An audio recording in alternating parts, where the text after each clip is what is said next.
కోట్ల రూపాయలు బకాయిలు పెట్టిపోయింది. ఎందుకు పెట్టారో వాళ్ళని అడగండి. కోడిగుడ్డుని అడగండి ఒకసారి, ఎందుకు బకాయిలు పెట్టిపోయినాడు. 3,000 కోట్ల రూపాయలు మేము కట్టాల్సిన అవసరం, కడతాం, టైం పడుతుంది. ఇంకా ముందర ఇయర్ రెగ్యులరైజ్ చేయాలి, బకాయిలు కూడా ఫేజ్డ్ మేనర్గా మేము చెల్లిస్తాం. ఓకే,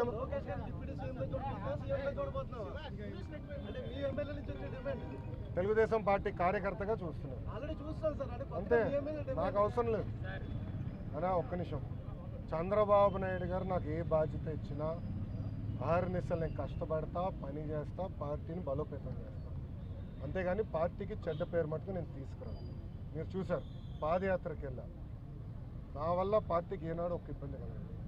నేను ఒక క్రమశిక్షణతో పార్టీ నాకు ఇచ్చిన ప్రతి బాధ్యత నేను నెరవేరుస్తాను, కట్టుబడి ఉన్నాను.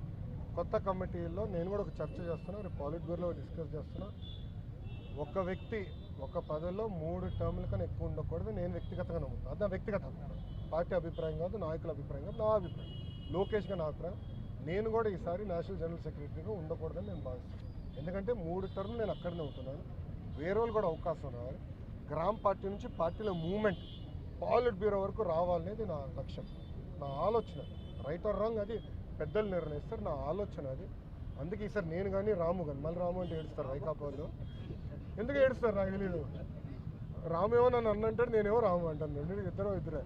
సో రాము కూడా మొన్న రాము నేను కూడా మాడుకున్నాం, దావోస్లో కూడా లంచ్ చేస్తుంటే మేము మాడుకున్నాం. సో రాము కూడా ఏదన్నా నేను కూడా వేరే దానికి వెళ్దాం, వేరే వాళ్ళకి అవకాశం ఇద్దాం, పార్టీలో మూవ్మెంట్ రావాలని నేను. ఓకే ఓకేమా.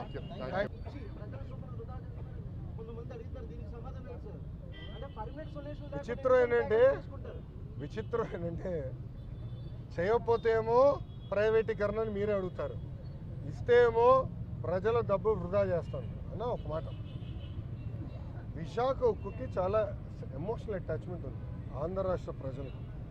ఆనాడు విశాఖ ఉక్కు ఆంధ్రుల హక్కు అని ఎంతోమంది త్యాగాలతో విశాఖ ఉక్కు ఏర్పడింది.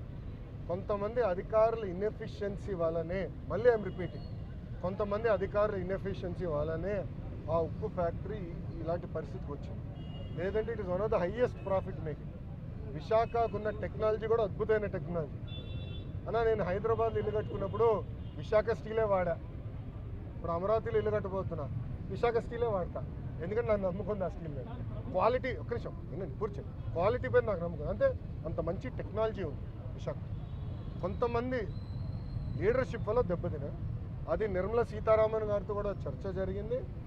పకడ్బందైన లీడర్షిప్ని మేము తీసుకొస్తాం, దాని దారిలో పెడతాం, డివిడెండ్ ద్వారా ఉద్యోగాల ద్వారా మళ్ళీ దేశాన్ని తిరిగి మేము డబ్బు. ఓకేనా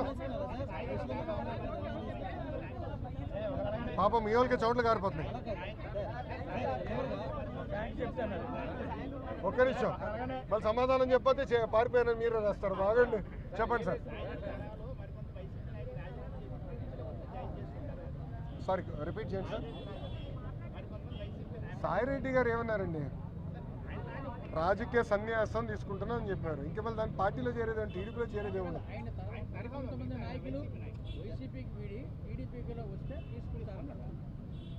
అది కేసు పై కేసు వి విల్ డిసైడ్. ఎందుకంటే మా కార్యకర్తలను ఇబ్బంది పెట్టడం నేను ఎందుకు తీసుకుంటా, మా కార్యకర్తల పైన కేసులు పెట్టడం ఎందుకు తీసుకుంటా. అరే నా పైన కూడా కేసులు ఉన్నాయి స్వామి, ఎస్సీ ఎస్టీ కేసు ఉంది నా పైన, అటెంప్ట్ మర్డర్ కేసు ఉంది, అయినా ఇప్పుడు జరుగుతున్నాయి కదా ఎఫ్ఐఆర్.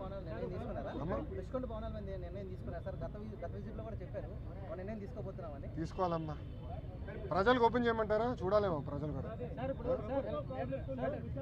ఒక 3 నెలలు ఓపెన్ చేద్దాం. స్టీల్ ప్లాంట్ విషయంలో 11,440 కోట్లు ప్యాకేజ్, భారీ ప్యాకేజ్ విడుదల చేయడం ఓకే. స్టీల్ ప్లాంట్ పైన 8 సంవత్సరాలు పోరాడుతున్న వ్యక్తులు ఒకే ప్రశ్న అడుగుతున్నారు, ప్రైవేటీకరణ విషయంలో ప్రభుత్వం ఎందుకు క్లారిటీ ఇవ్వలేకపోతుంది, ప్యాకేజ్ ఇస్తున్నారు. స్వామి ఒక్క నిమిషం, ఇంకా ఎన్నిసార్లు చెప్పాలి స్వామి, ఐఎమ్ సారీ. ఒక్క నిమిషం, చంద్రబాబు నాయుడు గారు చెప్పారు, కుమారస్వామి గారు చెప్పారు, నేను చెప్పా, ఇంకెంతమంది చెప్పాలి స్వామి, ఇంకెంత హామీ ఇవ్వాలి. అరే ప్రైవేటీకరణ జరగదని చెప్తే మళ్ళీ ఇంకా డౌట్ ఏంటి స్వామి. ఒక్క నిమిషం, మీరు ఏ మీడియా స్వామి, ఒక్క నిమిషం మీరు కొంచెం చదవాలి స్వామి. ప్రైవేటీకరణ జరగదని చెప్పిన తర్వాత ఇంకేం డౌట్ స్వామి. నేను స్ట్రైట్ క్వశ్చన్ మిమ్మల్ని అడుగుతున్నా, ప్రైవేటీకరణ జరగదని నేను హామీ ఇచ్చా, నిధులు తీసుకొచ్చాం, క్యాపిటేషన్ చేసాం, ఇంకేం హామీ ఇవ్వాలి నీకు. బాండ్ పేపర్ రాసి వాళ్ళ, ఒక నిమిషం, బాండ్ పేపర్ రాసి వాళ్ళ నీకు. అరే మళ్ళీ అదే అందరు జగన్ లాగా ఉండరు, గుర్తుపెట్టుకో. ఏం స్వామి మీరు కూడా అటు మాడితే అది కాదు, అడిగేదాన్ని కూడా ఒక అర్థం ఉండాలి. సార్ ఒక్క నిమిషం, మీడియా మిత్రులు కూడా మీరు ఆలోచించండి, ఈ ప్రశ్నకి ఏమైనా అర్థం ఉందా? ఇప్పుడు నేను ప్రైవేటీకరణ జరగనీయనని నేను హామీ ఇచ్చా. 7 నెలల్లో ఎంపీ గారు పోరాటం వల్ల, ఎమ్మెల్యేలు పోరాటం వల్ల 1600 కోట్ల రూపాయలు తీసుకొచ్చాం. భారతదేశం వ్యాప్తంగా అన్ని ఉక్కు ఫ్యాక్టరీలు ప్రైవేటీకరణ జరిగే సమయంలో విశాఖ ఉక్కుకే, కేవలం విశాఖ ఉక్కుకే 11,000 కోట్ల రూపాయలు ఎక్విటీ రూపంలో, నాట్ డెట్, ఎక్విటీ రూపంలో కేంద్ర ప్రభుత్వం తీసుకొస్తుంది.